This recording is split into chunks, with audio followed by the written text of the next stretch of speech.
ಮಂಜು ತಿಕ್ಲಾ ಚೈತ್ರ ಪುಕ್ಲು ಮನೆಯೊಳಗೆ ಕಾಲಿಡುವಾಗಲೇ ರಜತ್ ವಿವಾದ. ಬಿಗ್ ಬಾಸ್ನಿಂದ ಅನುಷಾ ಔಟ್, ಧರ್ಮ ಜಸ್ಟ್ ಬಚಾವ್. ಕ್ಯಾಪ್ಟನ್ ಭವ್ಯಾಗೆ ಕಾದಿದೆಯ ಕಂಟಕ. Bigg Boss reality show start ಆಗಿ ಬರ್ತಿ 50 ದಿನ ಕಂಪ್ಲೀಟ್ ಆಗಿದೆ. ಹೀಗಿರುವಾಗಲೇ ವೈಲ್ಡ್ ಕಾರ್ಡ್ ಹೊಸ ಸ್ಪರ್ಧಿಗಳನ್ನ ಪರಿಚಯಿಸಲಾಗಿದೆ. ಈಗಾಗಲೇ ಹನುಮಂತ ಅವರು ವೈಲ್ಡ್ ಕಾರ್ಡ್ ಮೂಲಕ ಎಂಟ್ರಿ ನೀಡಿ ಗಮನ ಸೆಳೆದಿದ್ದಾರೆ. ಮತ್ತೆ ಇಬ್ಬರು ಸ್ಪರ್ಧಿಗಳಿಗೆ ವೈಲ್ಡ್ ಕಾರ್ಡ್ ಮೂಲಕ ಅವಕಾಶ ನೀಡಲಾಗಿದೆ.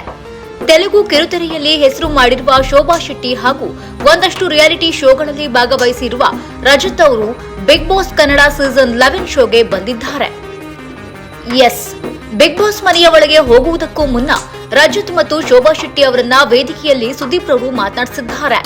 ಭಾರಿ ಉತ್ಸಾಹ ಮತ್ತು ಕಾನ್ಫಿಡೆನ್ಸ್ ನಲ್ಲಿ ರಜತ್ ಮಾತನಾಡಿದ್ದಾರೆ.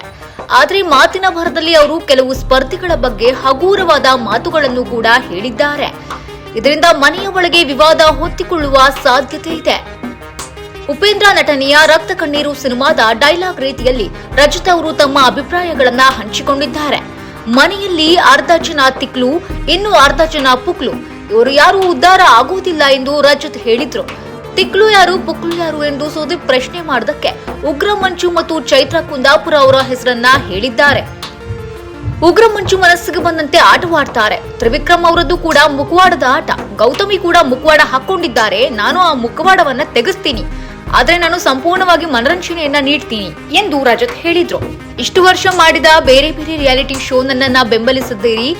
ಈಗ ದೊಡ್ಡ ವೇದಿಕೆ ಸಿಕ್ಕಿದೆ, ಈಗಲೂ ಬೆಂಬಲ ನೀಡಿ ಎಂದು ಪ್ರೇಕ್ಷಕರಲ್ಲಿ ಮನವಿ ಮಾಡಿದ್ರು. ಇಂದಿನ ಸಂಚಿಕೆಯಲ್ಲಿ ರಜತ್ ಮತ್ತು ಶೋಭಾ ಶೆಟ್ಟಿ ಅವರು ಬಿಗ್ ಬಾಸ್ ಮನೆ ಒಳಗೆ ಕಾಲಿಡುತ್ತಿದ್ದಾರೆ. ಕಳೆದ ವಾರ ಅನುಷಾ ರೈ ಆಟ ಅಂತ್ಯವಾಗಿದೆ. ಕಳೆದ ವಾರ ಅವರು ನಾಮಿನೇಟ್ ಆಗಿದ್ರು ಮತ್ತು ಎಲಿಮಿನೇಟ್ ಆಗಿದ್ದಾರೆ. ಬಿಗ್ ಬಾಸ್ ಶೋಗೆ ಬರುವುದಕ್ಕೂ ಮುನ್ನ ಧರ್ಮ ಕೀರ್ತರಾಜ್ ಮತ್ತು ಅನುಷಾ ರೈ ಅವರು ಪರಿಚಿತರಾಗಿದ್ರು. ಒಟ್ಟಿಗೆ ಸಿನಿಮಾಗಳಲ್ಲಿ ಕೆಲಸ ಮಾಡ್ತಾ ಇದ್ರು. ಬಿಗ್ ಬಾಸ್ ಶೋಗೆ ಬರುವಾಗ ಅವರು ಜೋಡಿಯಾಗೆ ಬಂದಿದ್ರು. ಮನೆಯ ಒಳಗೆ ಕೂಡ ಒಟ್ಟಿಗೆ ಇರ್ತಾ ಇದ್ರು. ಕಾಕತಾಳೀಯ ಅಂದ್ರೆ ಎಲಿಮಿನೇಷನ್ ಪ್ರಕ್ರಿಯೆಯಲ್ಲೂ ಅವರು ಜೊತೆಯಲ್ಲೇ ಕೊನೆ ಹಂತದವರೆಗೂ ತಲುಪಿದ್ರು. ಧರ್ಮ ಮತ್ತು ಅನುಷಾ ಇಬ್ರು ಎಲಿಮಿನೇಟ್ ಆಗಬಹುದು ಅಥವಾ ಒಬ್ಬರೇ ಎಲಿಮಿನೇಟ್ ಆಗಬಹುದು ಎಂದು ಸುದೀಪ್ ಹೇಳಿದಾಗ ಅವರಿಬ್ಬರನ್ನು ಇಷ್ಟಪಡುವ ಪ್ರೇಕ್ಷಕರ ಎದೆಯಲ್ಲಿ ಡಬಡವ ಶುರುವಾಗಿತ್ತು. ಅಂತಿಮವಾಗಿ ಅನುಷಾ ರೈ ಅವರು ಔಟ್ ಆಗಬೇಕಾಯಿತು.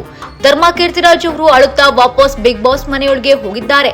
ಒಟ್ನಲ್ಲಿ ಬಂದಿರುವಂತಹ ಇಬ್ಬರು ಸ್ಪರ್ಧಿಗಳು ಬಿಗ್ ಬಾಸ್ ಮನೆಯನ್ನ ರಂಗೇರಿಸ್ತಾರಾ ಅಥವಾ ರಣರಂಗ ಮಾಡ್ತಾರಾ?